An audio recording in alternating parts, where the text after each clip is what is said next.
Aleluia. Pai do Senhor, queridos.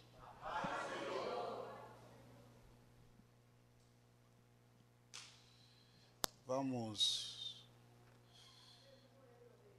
Primeiramente eu quero agradecer a Deus. Posteriormente agradecer ao pastor Sérgio Ricardo, pastor Paulo, que nos confiou também para estarmos aqui. Ao ministério também queremos agradecer a todos. E a igreja que aqui está, que mesmo com clima de chuva, veio adorar ao Senhor. Isto mostra que nós somos apaixonados por Deus mesmo. E, irmãos, vamos abrir as nossas Bíblias.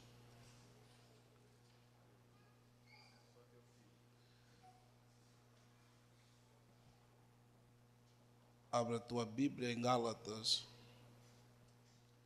Gálatas capítulo 2. Gálatas capítulo 2.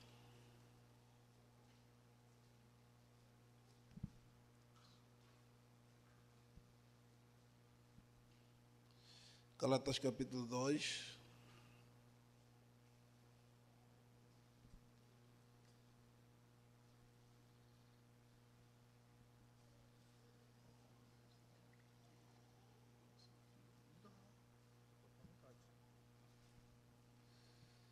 Gálatas capítulo 2, versículo 19, versículo 20.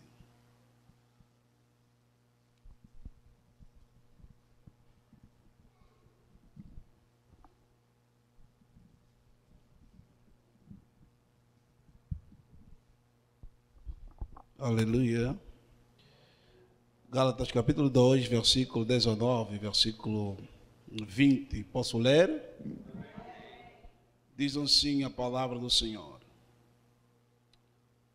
Porque eu pela lei estou morto para a lei, para viver para Deus.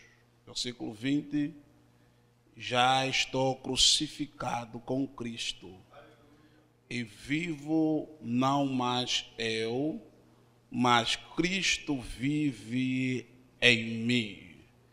E a vida que agora vivo na carne, vivo-a na fé do Filho de Deus, o qual me amou e assim entregou-se por mim.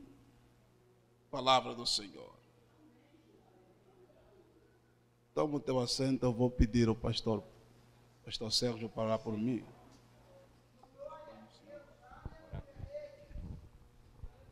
Senhor Deus, meu Pai, Rei dos céus e da terra, que está teu filho, ó Pai querido, missionário Nelson, homem de Deus, ó Pai querido, que se coloca como vaso em tuas mãos nessa noite. Nós te pedimos, ó Pai querido, uma porção do azeite celestial, de uma forma linda e abençoada sobre a vida dele, que essa unção venha transbordar para as nossas vidas, em nome de Jesus. Pai querido Deus amado, aquilo que tu colocou, Senhor, no coração do teu filho, que assim, Senhor Deus querido, seja transmitido nessa noite, que ele possa lembrar do início ao fim de tudo aquilo que o Espírito Santo de Deus testificou a ele, para edificar a tua igreja. Essas bênçãos eu te peço em nome de Jesus. Amém, Senhor. Amém, Jesus. Aleluia. Queridos e amados irmãos na fé, nós abrimos um texto abençoado em Gálatas capítulo 2, onde a Bíblia vai narrar a história, o acontecido que teve em Antioquia, onde a Bíblia vai dizer que Pedro estava com Paulo e também estava com um grupo de gentios. A Bíblia fala de que Pedro estava com um grupo de gentios e Paulo também ali, pois Paulo é considerado apóstolo dos gentios porque o mesmo levou a palavra para os gentios. E a Bíblia fala que naquela comunhão entre Paulo, Pedro, Barnabé e os gentios estavam ali em comunhão, comendo, bebendo, estando em comunhão. Só que de repente Tiago aparece com um grupo de judeus. E quando Tiago está a aparecer com um grupo de judeus, a Bíblia fala de que quando Pedro vê Tiago chegando com um grupo de judeus, a Bíblia fala que Pedro agora está a se ausentar do grupo dos gentios, está se aproximando, está indo para o grupo dos judeus. E de tal maneira que ele também influenciou a Barnabé, que o mesmo Barnabé saiu também do grupo dos gentios para o grupo dos judeus. E a Bíblia fala que quando Paulo vê este ato de Pedro, chama a atenção diante de todo mundo que o ato que Pedro está a cometer, este é um ato errado, visto que Jesus veio para todo mundo, Cristo morreu para todo mundo. E quando Cristo morre, não há separação, não há partes, não há pobre, não há rico. Cristo veio para morrer por nós, para unir pobres e ricos, aonde o rico se sente pobre e o pobre se sente rico, porque ninguém é mais do que o Senhor da glória. Cristo veio mostrar que a cabeça é Ele é o Rei, Ele é o Senhor, quem manda é Ele, e toda honra e toda glória seja para Ele.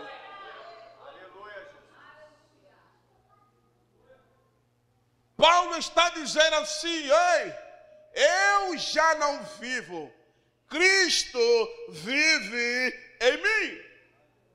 Quando Paulo está dizendo, eu já não vivo, Cristo vive em mim, Paulo não está a usar filosofia na sua fala, pois Paulo era um homem filósofo, dotado de conhecimento, mas naquele dia ali, Paulo não estava a usar filosofia, Paulo estava a usar a verdade encarnada que é Cristo. Mas para nós entendermos a linguagem de Paulo, nós temos que descer na cultura judaica e apreciar o que na realidade a cultura judaica está a mostrar, para nós entendermos a fala de Paulo, quando ele vai dizer que eu já não vivo, mas Cristo vive em mim. Eu quero nesta noite trazer o seguinte tema: eu já não vivo, Cristo vive em mim. Na cultura judaica era assim. Na cultura judaica era que alguém poderia morrer ao nosso favor.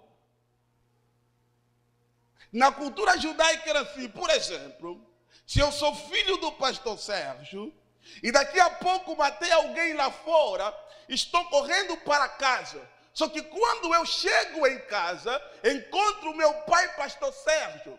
Quando eu encontro meu pai, eu me escondo por detrás do pastor Sérgio. E daqui a pouco os policiais vão entrando, querendo me pegar. Só que quando eles entram, encontram meu pai, pastor Sérgio.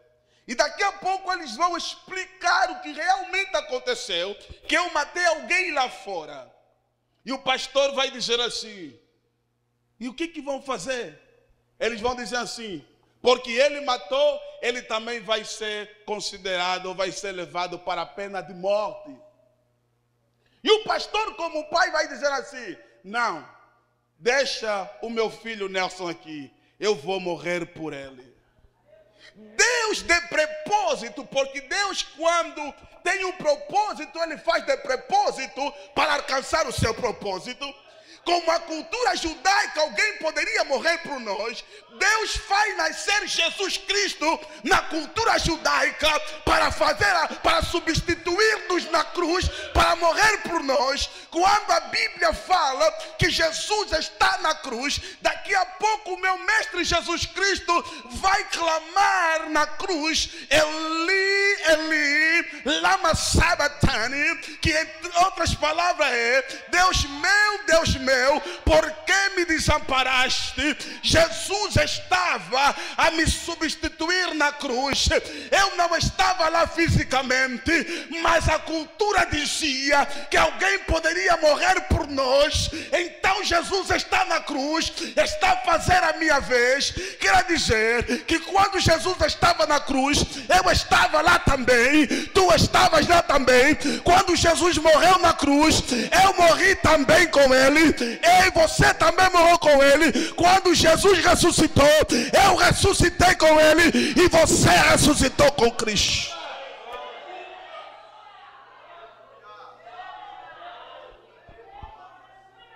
Ei,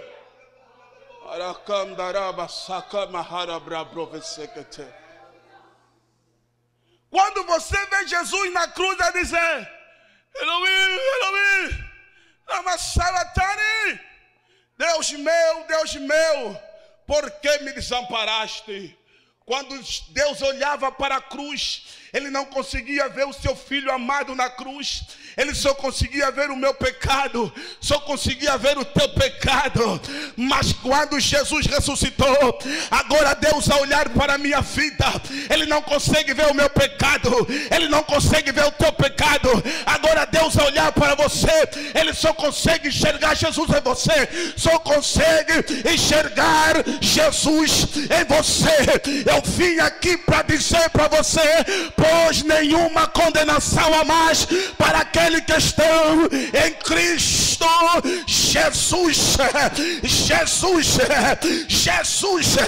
Jesus.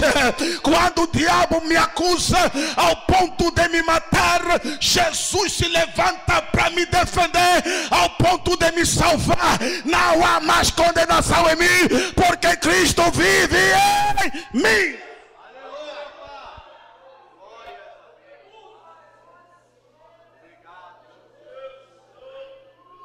Agora entendes por que Paulo está a dizer: eu já não vivo, pois Cristo vive em mim. Irmãos, quando nós éramos mundanos, quando mesmo antes de Cristo morrer na cruz, nós estivemos debaixo da escravidão do pecado. Nós não tínhamos liberdade, pois nós estávamos debaixo da escravidão do pecado. Mas quando Deus olhou para nós e nos salvou, ele morreu por nós para nos garantir a salvação. Eu quero dizer que daquele dia adiante nós nos tornamos livres em Cristo Jesus. Antigamente, os homens, para adorar ao Senhor, o sacerdote, ou seja, o sumo sacerdote, entrava no lugar santo dos santos uma vez por ano para sacrificar ao Senhor da glória. E o sumo sacerdote, ele entrava para sacrificar, ele entrava uma vez por ano. E quando ele entrava, irmãos, ele entrava com uma corda na cintura e entrava também com um sino, de tal maneira quando ele entrava, o sino gritava. Enquanto o sino gritava, enquanto o sino tocava, as pessoas davam conta que o sumo sacerdote ainda está vivo, porque havia ocasião que o sumo sacerdote já não voltava, morria lá dentro. Mas aleluia, o Novo Testamento vai dizer que Cristo, o Cordeiro Imaculado, o Cordeiro que tira o pecado do mundo, aquele cujo, quando morreu na cruz de Carvalho, a Bíblia fala que o véu do templo se rasgou ao meio. Para que, pregador? Antigamente nós tínhamos alguém que nós dependíamos dele, tínhamos o sumo sacerdote que intercedia por mim, que talvez até nem voltava mais porque morria lá dentro. Mas quando Jesus está morrendo, Jesus morreu, a Bíblia fala que o véu do templo se rasgou, de tal maneira que as pessoas que estavam lá fora poderiam ver o que estava no lugar santo dos santos, poderiam ver aquilo que ninguém nunca viu.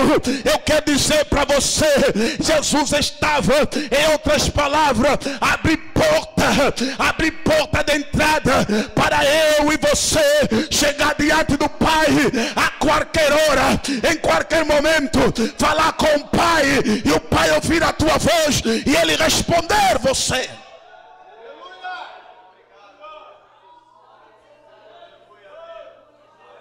Aleluia! Eu já não vivo, pois Cristo vive em mim. Se Cristo vive em mim, alguma coisa na minha vida tem que mudar. Se Cristo vive em mim, a minha vida tem que mudar completamente. Não tem como Cristo viver em mim e eu continuar sendo a mesma pessoa. Se Cristo vive em mim, algo na minha vida tem que mudar automaticamente. Tem que mudar o meu caráter, tem que mudar a minha fala, tem que mudar tudo que eu faço. Não mudo porque tenho obrigação de mudar, não. Eu mudo porque Cristo vive em mim e Ele trabalha no meu caráter, Ele trabalha na minha pessoa, Ele trabalha no meu ser e eu me torno parecido com Cristo. Eu vim aqui trazer uma palavra para você. Deixa Cristo mudar completamente a tua vida.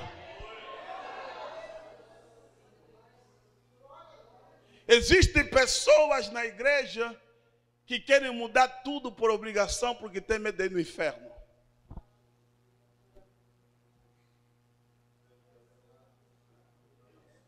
Quero mudar a forma de vestir, quero mudar tudo. Não quero mudar porque Cristo está trabalhando, não. Ele quer mudar para aparecer nas pessoas que ele está mudado, porque tem medo de ir no inferno. Irmão, sabe o que acontece que a Bíblia fala? Enquanto nós pecamos, a primeira, segunda, terceira, quarta geração paga por nossos pecados. Mas olha o que a Bíblia fala quando nós nos santificamos. 1000 gerações são afetados pela nossa santidade. Então eu não tenho que me consagrar porque tenho medo de ir no inferno, não. Eu tenho que me consagrar porque eu sei que os meus filhos, os meus netos, os meus bisnetos, os meus trinetos, de tanto até a 1000 gerações, vão ganhar desta bênção que vem do céu da glória.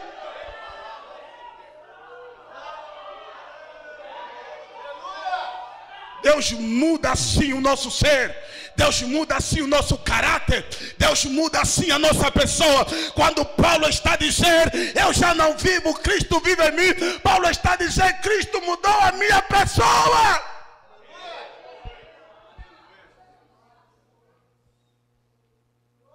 Irmãos, tem pessoas na igreja que parecem outra pessoa, mas é outra pessoa na realidade. Vou trazer isso na linguagem brasileira para você entender melhor. Tem pessoas que têm máscara na igreja. Aqui não é lugar de ter máscara. Se você vê o mascarado aqui, Deus hoje vai tirar a tua máscara e mostrar para você quem realmente você é. Pedro estava a usar por hipocrisia Pedro estava a usar máscara. Olha que Pedro foi considerado o pai da igreja. Quando Jesus está dizendo: Pedro, tu és Pedro, e por cima desta pedra edificarei a minha igreja. É a responsabilidade que Jesus estava a dar para Pedro. Agora Pedro em Gálatas está a se comportar mal. Por isso é que Paulo chamou e disse: ei, essa máscara cai agora.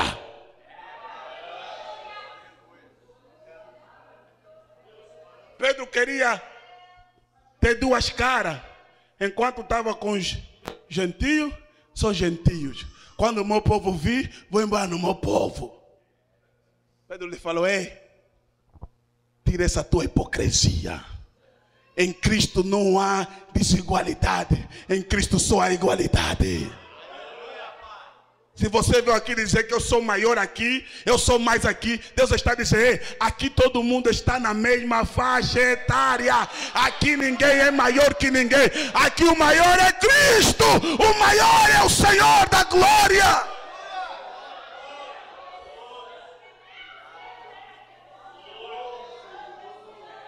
Tem pessoas no trabalho que ele fala que eu sou cristão, eu sou cristão, eu sou cristão. Mas aquilo que fala, só o sangue de Jesus tem poder. Mas o comportamento dele é mentiroso do princípio até o fim. Fala muito e não faz nada. Irmãos, quando nós estamos em Cristo, nós mudamos sim completamente.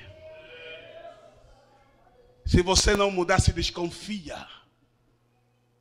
Se desconfia. Sabe o quê? Que a Bíblia fala, conta a história de uma mulher samaritana. A Bíblia diz que a mulher samaritana, ela vai tirar água num lugar, numa hora imprópria. Só que nesta hora imprópria, ele encontra Jesus Cristo por cima da fonte de Jacó. Ele vai tirar a água na fonte de Jacó. Ele encontra a fonte das fontes por cima da fonte de Jacó. Quando ela chega, Jesus disse na moça: mulher, dá-me de beber. Ela diz assim para Cristo: Senhor, como tu sendo judeu e eu samaritana me pedes água?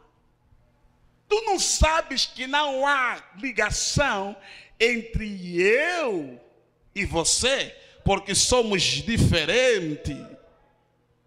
Jesus disse assim: se tu soubesse quem te pede água, tu lhe pedirias, e ele te daria água que você beberia e nunca mais poderia ter sede. E quando você beber desta água, vai nascer uma fonte de água, e esta fonte de água vai jorrar águas para outras vidas. A moça disse assim: Senhor, dá-me de beber desta água. Ela se esqueceu que enquanto estava a conversar com Jesus, já tinha bebido água há muito tempo. Ela se esqueceu que enquanto conversava com Jesus, ela já tinha bebido água há muito tempo, porque Cristo é a água da vida. Quando Jesus estava falando da água, ele estava falando da água que é ele. Eu sou a água da vida. Duas coisas acontecem quando nós bebemos a água da vida. Primeira coisa que acontece, quando nós bebemos da água da vida, nós nos tornamos verdadeiros. A mulher, enquanto conversava com Jesus, quando ela disse: Senhor, dá-me de beber desta água, Jesus lhe falou assim: chama o teu marido. Ela disse assim: Senhor, não tenho marido. Jesus lhe disse assim: você disse toda a verdade, porque você tinha 5. Agora o que você tem já não é teu. Quer dizer que quando nós bebemos a água que é Jesus, nós nos tornamos verdadeiros completamente. Se você não é verdadeiro, se desconfia. Crente não pode ser mentiroso. Até o próprio diabo diz: esse tipo é mais mentiroso do que você. Não. Você não pode ser mentiroso de tal maneira que o próprio diabo começa a comparar você e ele, quem é mais mentiroso. O crente tem que ser verdadeiro. Você tem que ser como um livro aberto, verdadeiro. As pessoas olham para você e vejam a verdade de Cristo em você.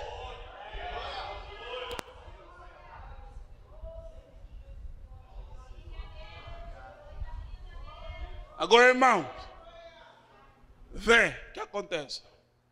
Quando alguém na igreja é muito mentiroso, faz coisas que desagradam a Deus, o mundo começa a dizer assim: esses cristãos dão muita bandeira. Esses cristãos são mentirosos de verdade. Esses cristãos são mesmo drabões de verdade. E os cristãos começam a falar assim para a igreja: mas quem pecou? Quem mentiu? Foi o pastor? Não. Fui eu? Não. Quem mentiu às vezes é alguém que só veio uma vez na igreja. Mas porque sabem que vem na igreja, estão a dizer: os cristãos são todos mentirosos. Porque nós somos o corpo de Cristo. E Cristo é a cabeça. Quando alguma coisa está se passando no corpo, todo o corpo paga. Vamos me entender? Vou te dar um exemplo prático.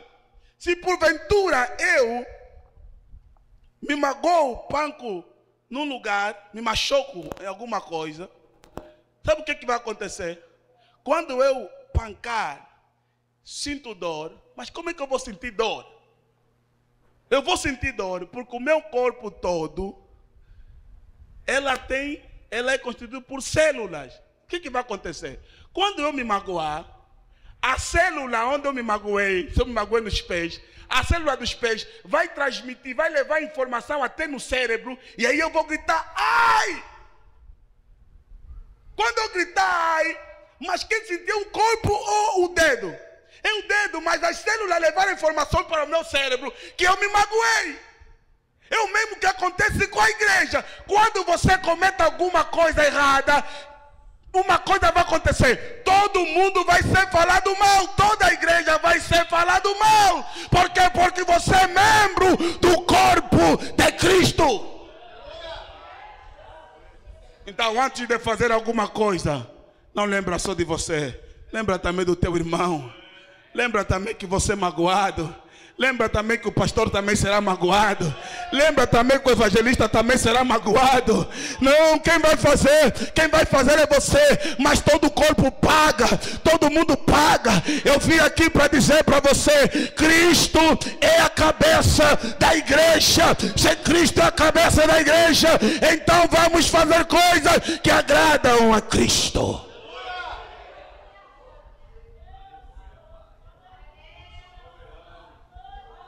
Eu já não vivo, Cristo vive em mim. Se Cristo vive em mim, eu tenho que falar como Cristo fala, eu tenho que ver como Cristo vê, eu tenho que ouvir como Cristo ouve, e eu tenho que agir como Cristo age.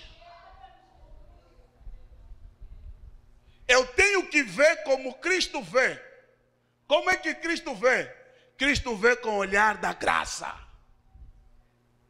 Você se lembra do endemoniado gadareno? A Bíblia fala que havia um endemoniado gadareno na cidade de Gadara.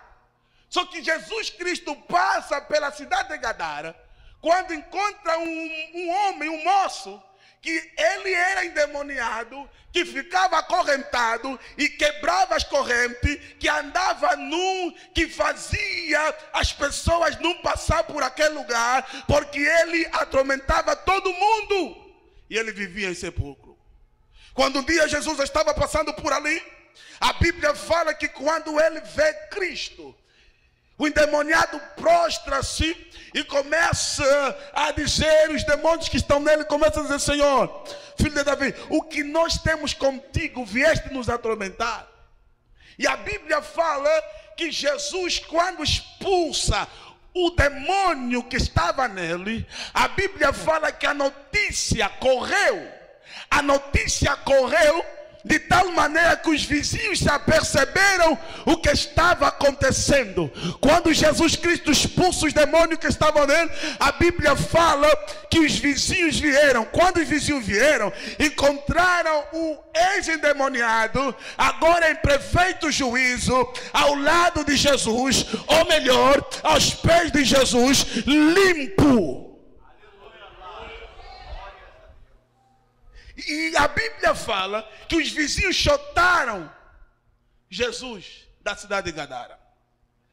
Jesus está subindo no barco, está indo embora. O ex-endemoniado está correndo dizendo: Senhor, Senhor, Senhor, me leva contigo, Senhor. Jesus olha para o ex-endemoniado e diz assim: vai, volta para a tua casa, volta para os teus e anuncia tudo quanto Deus fez por você. Irmão, enquanto todo mundo via o endemoniado acorrentado, um homem acorrentado, endemoniado, nu, que atormentava as pessoas, Jesus, com o olhar da graça, ele via um missionário. Não, você não está me entendendo. Jesus, com o olhar da graça, ele via um missionário.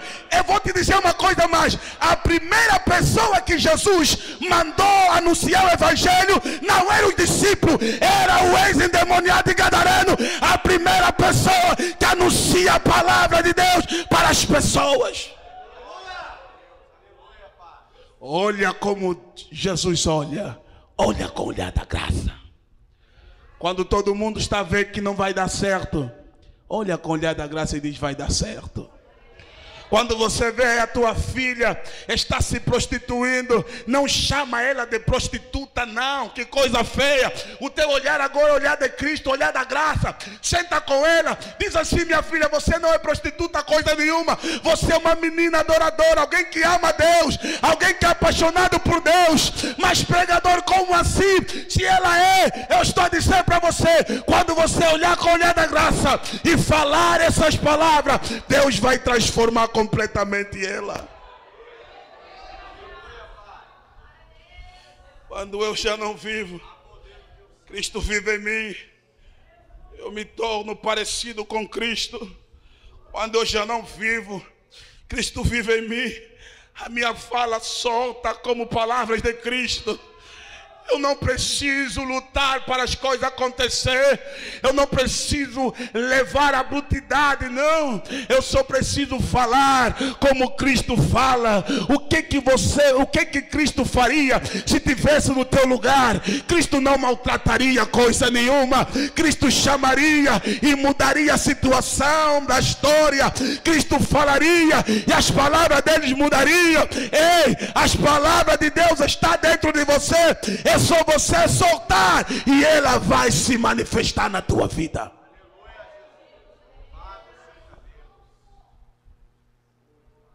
Irmãos, quando nós não falamos como Cristo fala, nós estamos aí contra a nossa própria natureza. Se lembra que quando você estava sob a escravidão do pecado, você tinha a natureza do pecado em você. Mas quando Cristo morreu na cruz, a tua natureza se inverteu. Você agora tem a natureza de Cristo. Cristo vive em você. Você agora tem a natureza de Cristo. Então, se a natureza de Cristo está dentro de você, fala como Cristo fala. Paulo estava dizendo: eu já não vivo, Cristo vive em mim. Paulo estava dizendo assim para Pedro: Pedro, você está a olhar mal. Olha bem, Pedro, porque quem habita em você já não é mais o teu eu, não é mais o teu ego. É agora Cristo que habita em você. Se Cristo habita em você, você não pode ver mais diferença entre judeus e gentios. Por isso é que Paulo está dizendo para Pedro: Pedro, você comia com os gentios, você estava como os gentios estavam, você se comportava como os gentios. Agora você está dizendo que você já não faz mais essas coisas que os gentios fazem.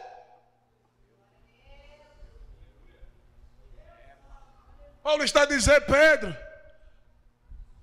como é que você quer que os gentios sejam igual a você, Pedro? Irmãos,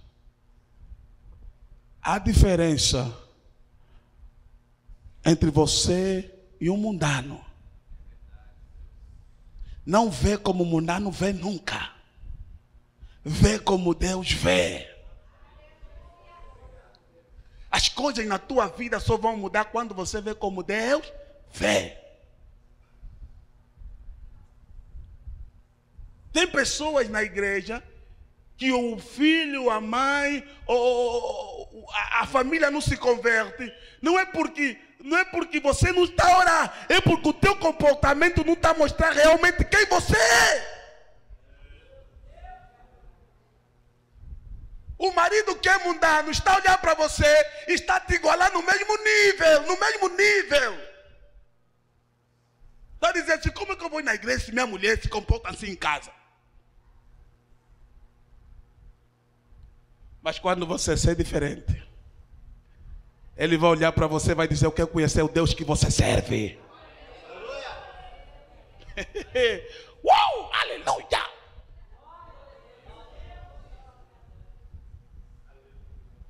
Irmãos, tem pessoas que vão aceitar Jesus, não é porque nós falamos, não. Tem pessoas que vão aceitar Jesus pelo nosso comportamento, a tua atitude, o teu olhar. Os discípulos não foram chamados de cristãos porque estavam andando com Jesus, não. Jesus já tinha ido, já tinha subido ao Pai. Mas está a olhar para os discípulos, está a ver, não. Esses são cristãos. Cristão significa parecido com Cristo. Esses são cristãos, a fala deles é de Jesus. O comportamento deles é de Jesus. O ser deles é de Jesus. Não, esses são cristãos. Deus quer que nós chegamos até essa dimensão, que as pessoas olham para nós, não conseguem ver a nossa pessoa, só conseguem ver Jesus em nós. Jesus na nossa vida. Eles olharam para nós e diziam assim, não, eu estou a ver a Joaninha, eu estou a ver Jesus. Eu estou a ver a Fernanda, eu estou a ver a Jesus. Não, parece Fernanda, mas Fernanda não tem esse hábito. Esse deve ser Jesus que está dentro dele.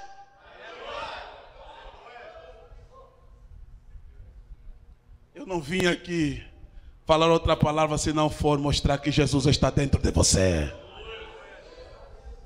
Cristo vive em você. Deixa as pessoas olharem para você e conseguirem enxergar Jesus. Quando as pessoas enxergarem Jesus, quando as pessoas enxergarem a Jesus, você não vai precisar falar, porque os teus atos vão chamá-los para Deus. Você não vai precisar fazer, porque o teu caráter vai chamá-los para Deus. Você não vai precisar olhar, porque o teu olhar vai chamá-los para Deus. Você não vai precisar chamar atenção, porque o teu comportamento leva as pessoas para Deus.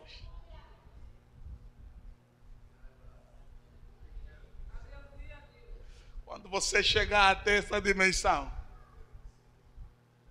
você não vai ser apenas alguém que anuncia por palavras, mas você vai ser alguém que anuncia no todo.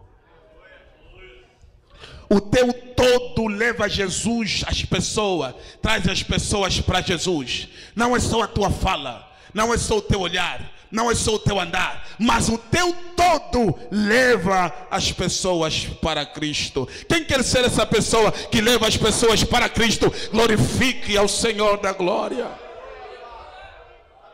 Aleluia. Paulo sabia o Deus que ele servia. Paulo sabia o Deus que ele adorava. Quando Paulo está dizendo na cara do líder da igreja, na cara de Pedro, essas palavras, é porque Paulo entendeu que Cristo vai além do nosso olhar, Cristo vai além da nossa fala, Cristo vai além do nosso comportamento, Cristo vai além da nossa atitude, Cristo vai além da nossa mente, Cristo vai muito mais além do que a gente imagina. Por isso, eu já não vivo, mas Cristo vive em mim. Levanta onde você está em nome de Jesus. Aleluia.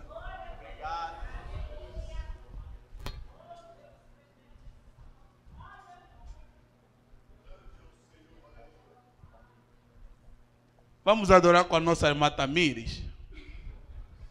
Tamires, vamos adorar ao Senhor. Sobe aqui no púlpito, por favor. Vamos adorar ao Senhor com a nossa irmã Tamires. Fica ligado somente em Deus. Fecha os teus olhos. Enxerga somente Cristo na tua vida. Ele é exaltado, o Rei exaltado nos céus. Eu louvarei, Ele é exaltado, para sempre exaltado o seu nome.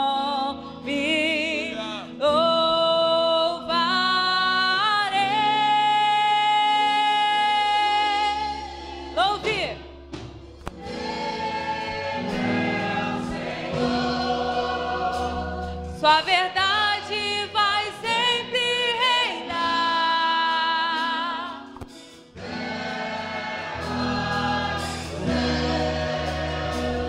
Glorifica o seu santo nome. Ele é exaltado nos céus. Exaltado. Exaltado, o Rei exaltado nos céus. Eu louvarei, Ele exaltado, para sempre exaltado o seu nome. Louvarei,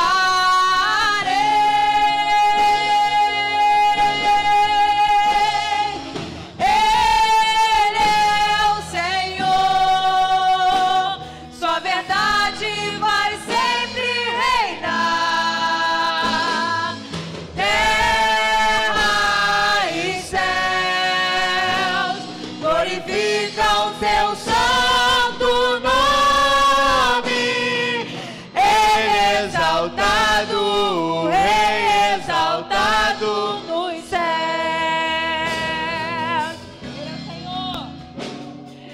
Ele é o Senhor. Sua verdade vai sempre reinar. Terra e céus glorificam o seu santo nome. Ele é exaltado, o Rei exaltado. Ele é exaltado, para sempre exaltado. Ele é exaltado, o Rei exaltado nos céus.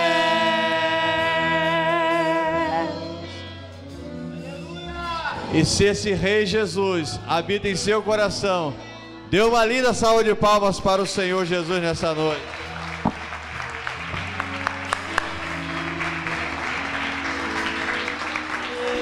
Glórias a Deus, aleluias.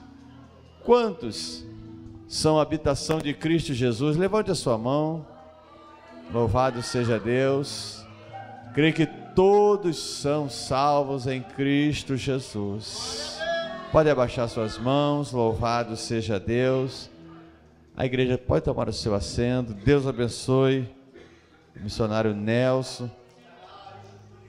Veio lá das terras de além-mar para ser canal de bênção para as nossas vidas nessa noite. Uma mensagem edificante aos nossos corações.